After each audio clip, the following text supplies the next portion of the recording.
kami Tuhan. Terima kasih Bapa. Kami bersyukur buat penyertaan-Mu yang sempurna atas kami. Terima kasih Tuhan. Engkau selalu menopang hidup kami. Apapun jalan kami, apapun cerita hidup kami Tuhan, Engkau selalu ada di setiap. Terima kasih Tuhan. Terima kasih Tuhan Yesus. Syukur bagi kasih-Mu yang besar. Kami bersyukur Bapa. Terima kasih.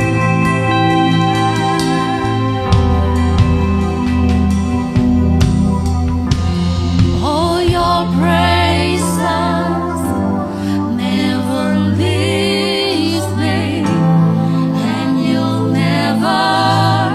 Benar Tuhan, Kau tidak pernah meninggalkan kami sedikit.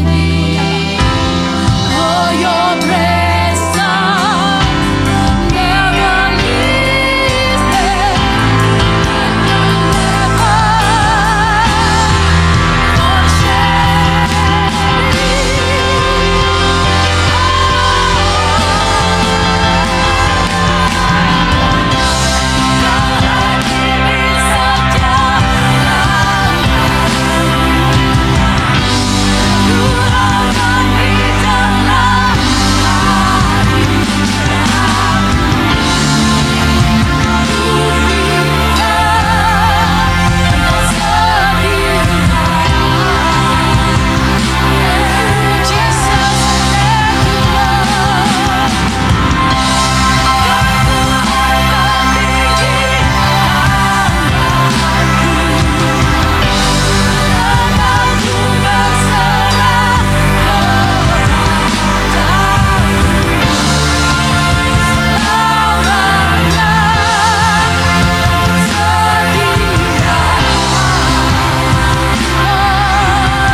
Shalom Bapak Ibu Saudara yang dikasihi dalam Tuhan. Sebentar kita akan mendengarkan firman Tuhan. Kita tahu firman Tuhan adalah kebenaran dan kebenaran yang memerdekakan hidup kita. Mari kita berdoa. Bapa di surga, Bapa yang baik penuh kasih karunia. Kami bersyukur kalau pada pagi hari ini kami boleh beribadah walau di rumah saja bersama dengan keluarga. Namun kami boleh merasakan hadirat Tuhan, lawatan-Mu. Dan sebentar kami akan mendengar firman Tuhan. Roh Kudus kiranya Engkau mengurapi hamba-Mu dan setiap kami, supaya kami mengerti firman-Mu. Firman-Mu menjadi rema dan memerdekakan hidup kami. Firman-Mu teraplikasi dalam kehidupan kami sehari-hari, sampai kami boleh berjumpa dengan Tuhan, muka dengan muka. Terima kasih Bapa, kami siap diberkati oleh firman Tuhan. Di dalam nama Tuhan Yesus Kristus kami berdoa dan mengucap syukur. Haleluya. Semua kita katakan amin. Bapak Ibu, hari ini kita ibadah di hari Sabtu. Sebab besok hari Minggu itu hari nyepi, di mana kita tidak boleh berisik atau mengadakan kegiatan-kegiatan yang mengganggu lingkungan kita. Saudara, kita mesti menghormati saudara-saudara kita yang beragama Hindu. Mereka saat ini sedang melakukan brata penyepian. Dan kita berdoa buat mereka. supaya sungguh mereka boleh menemukan kebenaran yang sejati. Nah, Bapak Ibu Saudara yang terkasih, tema kita masih Kristen yang sejati. Dan pada pagi hari ini kita merenungkan Kristen yang sejati itu pasti suci hatinya. Saya akan bacakan satu quotes. Kristen sejati tidak bisa dilihat dari khotbah atau aktivitasnya di gedung gereja setiap hari Minggu, tetapi dari buah kehidupannya setiap hari. Nah, minggu yang lalu kita sudah belajar tentang buah yang harus ada pada setiap orang pengikut Kristus, yaitu kemurahan hati. Ya, bagaimana dengan kita semua setelah kita mendengar firman Tuhan? Apakah ada perubahan ataukah kita tetap masih cuek, tidak peduli dan pelit? Nah, Bapak Ibu, firman Tuhan merupakan cermin buat setiap kita introspeksi diri supaya kita sungguh punya hati yang murah hati. Nah, minggu ini kita akan lanjutkan dengan tanda yang lain atau bukti yang lain, karena tidak cukup kemurahan hati. Tetapi sebaiknya kita akan baca terlebih dahulu Injil Matius pasal 5 ayat 7 sampai 9. Kita akan baca bersama-sama Matius 5 ayat 7 sampai 9. Berbahagialah orang yang murah hatinya, karena mereka akan beroleh kemurahan. Berbahagialah orang yang suci hatinya, karena mereka akan melihat Allah. Ayat 9, berbahagialah orang yang membawa damai, karena mereka akan disebut anak-anak Allah. Nah, pagi ini kita merenungkan ayat yang ke-8. Berbahagialah orang yang suci hatinya, karena mereka akan melihat Allah. Kita akan berbicara tentang kesucian hati. Apa itu kesucian hati? Apakah ada manusia di dunia ini yang suci hatinya? Bagaimana kita bisa memiliki hati yang suci? Dan apa berkat daripada kesucian hati? Kita mulai dari apa kesucian hati itu? Suci hati dari bahasa Yunani kataros. Itu berarti hati yang bersih, murni, bahasa Inggrisnya clean and clear, pure. Tidak ada lagi noda dan dosa, atau tidak lagi dikuasai oleh hawa nafsu daging dan kecemaran duniawi. Itu artinya hati yang suci, Bapak Ibu. Nah, pertanyaan berikutnya, adakah manusia di dunia ini yang suci hatinya? Jawabannya 100%, bahkan 1000% tidak ada. Tidak ada seorang pun di dunia ini, bahkan nabi sekalipun, yang suci hatinya. Bahkan kita masih ingat pembunuhan yang pertama kali di dunia itu dilakukan oleh Kain kepada adiknya Habel, karena ia dikuasai oleh iri hati dan dengki. Dan karena itulah dia tega untuk membunuh adiknya sendiri. Saudara, ini masalah serius buat kehidupan kita. Nabi Ibrahim atau Abraham pun pernah berbohong. Daud juga jatuh dalam perzinahan. Para ahli-ahli Taurat, imam-imam, kepala orang-orang Farisi, pemimpin-pemimpin agama, mereka juga tidak memiliki kesucian hati, bahkan kemunafikan. Dan semua itu membuktikan bahwa tidak ada seorang pun di dunia ini yang bisa suci hatinya kecuali Yesus. Karena ia bukan berasal dari dunia ini. Yesus adalah manusia yang suci hatinya karena ia datang dari surga buat kita semua. Saudara, sekali lagi ini perkara yang serius. Dalam Injil Matius 23 ayat 24-28. Dikatakan di situ, hai kamu pemimpin-pemimpin buta, nyamuk kamu tapiskan dari dalam minumanmu, tetapi unta yang di dalamnya kamu telan. Celakalah kamu, hai ahli-ahli Taurat dan orang-orang Farisi, hai kamu orang-orang munafik, sebab cawan dan pinggan kamu bersihkan sebelah luarnya, tetapi sebelah dalamnya penuh rampasan dan kerakusan. Hai orang Farisi yang buta, bersihkanlah dahulu sebelah dalam cawan itu, maka sebelah luarnya juga akan bersih. Celakalah kamu, hai ahli-ahli Taurat dan orang-orang Farisi, hai kamu orang-orang munafik, sebab kamu sama seperti kuburan yang dilabur putih, yang sebelah luarnya memang bersih tampaknya, tetapi yang sebelah dalamnya penuh tulang belulang dan berbagai jenis kotoran. Demikian jugalah kamu, di sebelah luar kamu tampaknya benar di mata orang, tetapi di sebelah dalam kamu penuh kemunafikan dan kedurjanaan. Jadi Bapak Ibu, adalah nonsen, mustahil manusia bisa memiliki hati yang suci sekalipun ia seorang pemimpin agama. Agama tidak bisa membuat orang menjadi suci hatinya. Bahkan sebaliknya, agama telah menjadi tempat untuk bersembunyi, tempat untuk menyembunyikan kebusukan, kedengkian hati kita lewat agama. Lihat saja Bapak Ibu, ada banyak pemimpin agama yang ngomongnya, yang bicaranya itu ngawur, tidak menjadi berkat, menghujat. Dan itu kita bisa lihat lewat YouTube, lewat media sosial. Nah Bapak Ibu, ini cermin bahwa agama tidak bisa membuat manusia menjadi suci hatinya. Itulah cermin dari hati manusia. Karena Yesus sendiri berkata dalam Matius 15 ayat 18 sampai 20.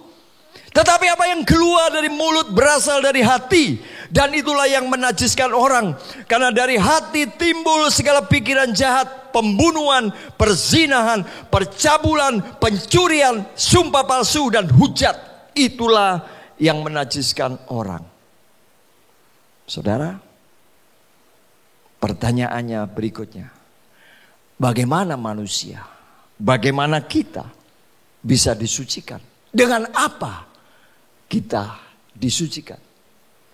Maka ini adalah kabar baik buat kita semua. Bagi seluruh jemaat, bagi seluruh bangsa. Tidak ada jalan lain. Hanya melalui pertobatan dan iman atau percaya kepada Yesus Kristus Tuhan. Dia adalah jawaban satu-satunya. Ya. Jadi bagaimana kita bisa disucikan? Bertobat dan percaya kepada Tuhan Yesus. Bukan beragama Bapak Ibu. Karena sekali lagi, beragama tidak bisa menyucikan atau membuat hati kita menjadi suci. Sebaliknya, dengan beragama kita akan menjadi orang-orang yang munafik. Mengapa kita harus percaya kepada Tuhan Yesus Kristus? Sebab Ia datang dari surga Bapak Ibu. Dia datang untuk menyucikan hati kita, menyucikan hati nurani kita yang kotor, yaitu melalui pengorbanannya di atas kayu salib. Itulah misi utama Yesus Kristus datang ke dalam dunia. Karena itu Ia harus jadi manusia Bapak Ibu. Dia harus datang dari surga untuk berkorban. Sebab tanpa pengorbanan tidak akan ada pengampunan dosa. Dan tanpa pengampunan dosa tidak akan ada penyucian hati.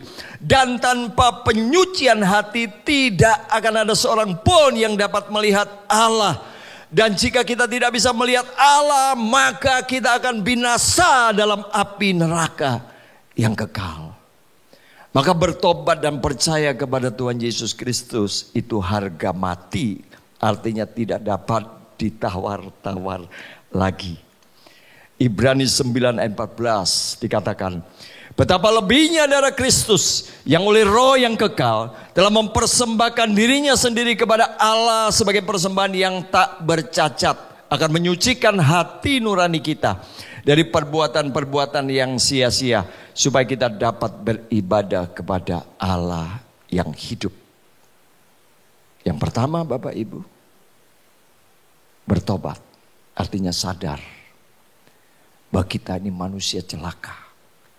Kita sudah berusaha untuk berbuat yang terbaik, tetapi tidak bisa kita lakukan karena hati kita kotor oleh dosa. hanya darah anak domba Allah melalui kuasa roh dan firman-Nya yang akan dapat menyucikan hati nurani kita, supaya kita dapat beribadah kepada Allah yang hidup. Yang kedua, Bapak Ibu, bagaimana kita bisa disucikan hatinya? Hiduplah dalam kasih dan ketaatan total kepada firman Tuhan. Dalam 1 Petrus pasal 1 ayat 14 dan 22. Saya akan bacakan buat kita semua. Hiduplah sebagai anak-anak yang taat. Jangan turuti hawa nafsu yang menguasai kamu pada waktu kebodohanmu. Tetapi hendaklah kamu menjadi kudus di dalam seluruh hidupmu, sama seperti Dia yang kudus, yang telah memanggil kamu. Sebab ada tertulis, kuduslah kamu sebab aku kudus. Dan jika kamu menyebutnya Bapa, yaitu Dia yang tanpa memandang muka menghakimi semua orang menurut perbuatannya, maka hendaklah kamu hidup dalam ketakutan selama kamu menumpang di dunia ini. Sebab kamu tahu bahwa kamu telah ditebus dari cara hidupmu yang sia-sia yang kamu warisi dari nenek moyangmu. Itu bukan dengan barang yang fana, bukan pula dengan perak atau emas, melainkan dengan darah yang mahal, yaitu darah Kristus, yang sama seperti darah anak domba yang tak bernoda dan tak bercacat. Ia telah dipilih sebelum dunia dijadikan, tetapi karena kamu Ia baru menyatakan dirinya pada zaman akhir. Oleh Dialah kamu percaya kepada Allah yang telah membangkitkan Dia dari antara orang mati dan yang telah memuliakannya, sehingga imanmu dan pengharapanmu tertuju kepada Allah, karena kamu telah menyucikan dirimu oleh ketaatan kepada kebenaran, sehingga kamu dapat mengamalkan kasih persaudaraan yang tulus ikhlas. Hendaklah kamu bersungguh-sungguh saling mengasihi dengan segenap hatimu. Saudara, dengan hidup dalam kasih dan ketaatan total kepada firman Tuhan, sesungguhnya kita sedang hidup dalam kesucian. Ingatlah apa yang dikatakan oleh pemazmur dalam Mazmur 119 ayat 9. Dengan apakah seorang muda mempertahankan kelakuannya bersih? Dengan menjaganya sesuai dengan firman-Mu. Saudara, setelah kita bertobat dan kita datang kepada Kristus, supaya kasih karunia-Nya menguduskan kita, menyucikan hati nurani kita, maka kita hidup dalam kasih dan ketaatan kepada firman. Kita harus mencintai firman Tuhan dan mulai mengaplikasinya dalam kehidupan kita. Saudara, setiap hari kita ini bisa dicemari oleh hal-hal yang buruk, oleh hal-hal yang negatif, oleh setan-setan, oleh iblis, oleh roh-roh jahat. Lewat apa yang kita tonton, lewat apa yang kita dengar. Tetapi kalau hati kita penuh dengan firman dan kita sudah biasa hidup dalam ketaatan kepada firman Tuhan, maka firman itu terus akan menguduskan kita, menyucikan kita. Tidak ada yang bisa melawan kuasa kegelapan selain firman Tuhan. Karena firman itu akan membuat iman kita semakin teguh. Saudara, yang terakhir, apa berkat bagi orang yang suci hatinya? Orang yang suci hatinya dikatakan akan berbahagia karena mereka akan melihat Allah. Demikian Matius 5 ayat yang ke-8. Dan Rasul Paulus juga meneguhkannya di dalam 1 Korintus 13 ayat 12. Karena sekarang kita melihat dalam cermin suatu gambaran yang samar-samar, tetapi nanti kita akan melihat muka dengan muka. Sekarang aku hanya mengenal dengan tidak sempurna, tetapi nanti aku akan mengenal dengan sempurna seperti aku sendiri dikenal. Jadi Bapak Ibu, tidak ada seorang pun yang bisa melihat Allah secara kasat mata. Wujud Allah bagaimana, apalagi Dia roh. Kita hanya melihat secara samar-samar, merasakan bisa, tapi melihat tidak bisa. Tapi nanti kalau kita suci hatinya, kita jaga hati ini, maka kesucian hati itu yang akan memampukan kita untuk melihat Allah yang maha suci. Dan itu berarti satu kebahagiaan, karena kita bisa melihat Sang Pencipta. Apa berkat bagi orang yang suci hatinya? Mereka akan tinggal selamanya bersama Allah di dalam kerajaan surga, kerajaan yang kekal. Wahyu 21 ayat 3. Lalu aku mendengar suara yang nyaring dari tahta itu berkata, lihatlah, kemah Allah ada di tengah-tengah manusia, dan ia akan diam bersama-sama mereka. Mereka akan menjadi umatnya, dan ia akan menjadi Allah mereka. One day Bapak Ibu, kita akan bersama dengan Allah. Allah ada bersama-sama dengan kita. Sekarang hanya dengan iman, tetapi nanti kita akan melihat dengan mata kita. Karena itu saudaraku, anak-anakku, sahabatku, mari sungguh-sungguh kita bertobat dan percaya kepada Yesus Kristus. Hidup dalam kasih dan ketaatan. Maka saya percaya Bapak Ibu, kita akan menjadi orang-orang yang berbahagia. Karena kita akan melihat Allah yang maha suci dan maha kudus. Kiranya Tuhan memberkati kita semua. Amin. Haleluya. Mari Bapak Ibu Saudara yang dikasihi Tuhan Yesus Kristus, kita bangkit berdiri, kita naikkan satu pujian sebagai doa kita. Kuduskan dan sucikan hati agar kita layak di hadapan Tuhan. Haleluya.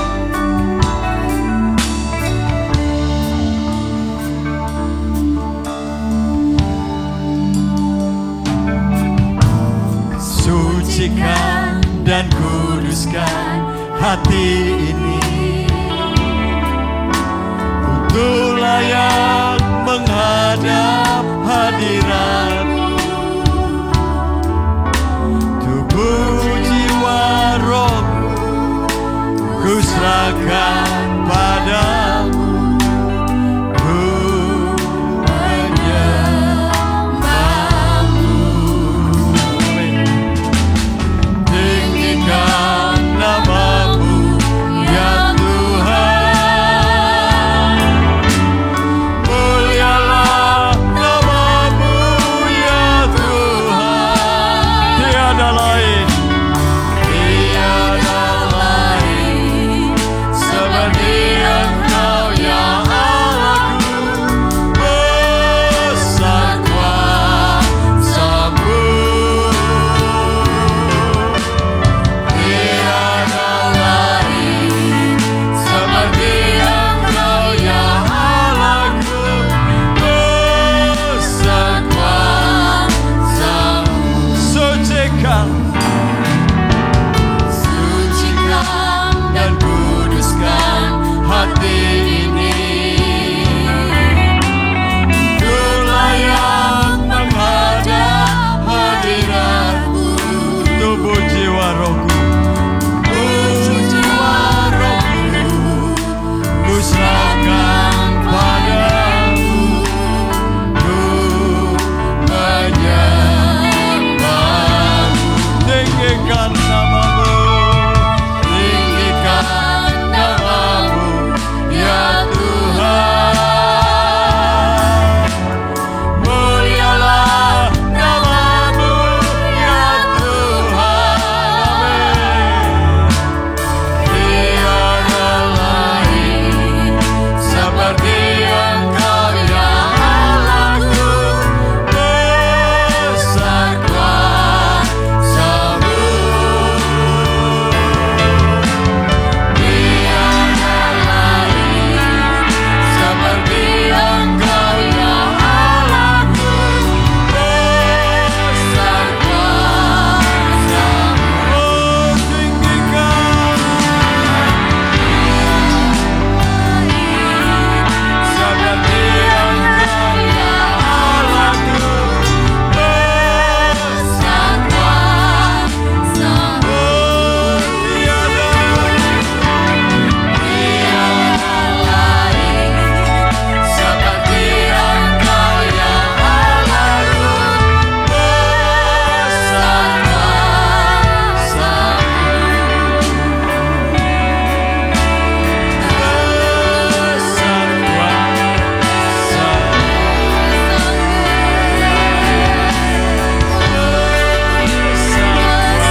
Allah yang Maha Kudus. Tidak ada seorang pun dapat melihat-Mu, ya Allah, kalau ia tidak disucikan hatinya dengan darah anak domba Allah, dengan kuasa firman dan Roh Kudus. Tidak ada seorang pun yang akan melihat Engkau tanpa kami hidup dalam kasih-Mu dan ketaatan kepada firman. Karena itu biarlah pagi ini Tuhan, Engkau melawat setiap kami. Pribadi lepas pribadi, keluarga lepas keluarga. Supaya sungguh tubuh, jiwa, roh, hati dan pikiran kami disucikan Tuhan, dikuduskan. Supaya kami dapat mempermuliakan nama-Mu. Terima kasih untuk firman Tuhan. Roh Kudus, sempurnakanlah itu. Bukalah hati pikiran kami. Supaya kalau ada yang tidak percaya, maka oleh karena kasih karunia-Mu, mereka dicelikkan. Kami tahu hati-Mu, Engkau tidak mengingini seorang pun binasa. Bahkan orang-orang yang selalu menghina, menghakimi kami, Tuhan ampuni mereka. Karena hati mereka belum disucikan. Kami melepaskan kasih buat mereka, buat para pemimpin-pemimpin agama, buat seluruh umat beragama yang ada di negeri kami ini. Biarlah kami semua boleh datang di bawah kaki salib-Mu. Kami boleh datang dengan hati yang terbuka untuk dikuduskan, supaya kami dapat melihat Allah. Terima kasih Bapa. Terima kasih untuk firman-Mu. Dan sebentar kami akan mengakhiri ibadah kami. Kami mau berdoa buat pemerintah dan bangsa kami. Selamatkanlah dari masa-masa yang jahat ini. Biarlah bangsa kami boleh keluar Tuhan sebagai umat yang mendapat kelepasan daripada-Mu.